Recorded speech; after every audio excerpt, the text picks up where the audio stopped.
In the late 1800s and early 1900s, states in the South had laws known as Jim Crow laws that separated blacks and whites in public places.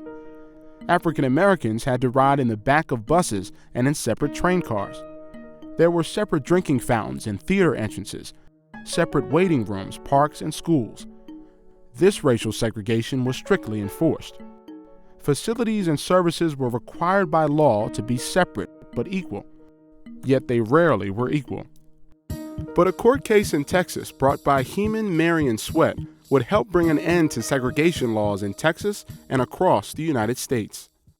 In the early 1940s, Heman Sweatt, a letter carrier, made efforts to gain more civil rights for African Americans, such as voting rights and job opportunities.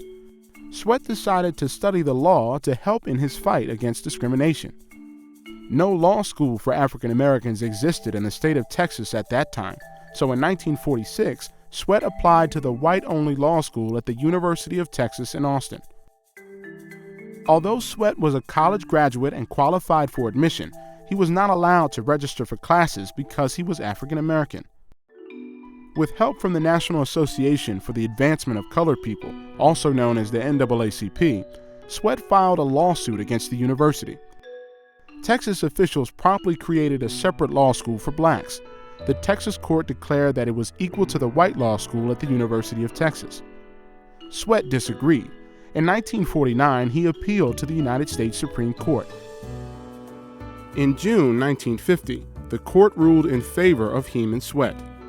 The court found that the new law school was not equal in the number of classrooms, teachers, and books, nor in important qualities such as reputation, experience, and prestige. According to the court, Sweatt had to be admitted to the University of Texas Law School.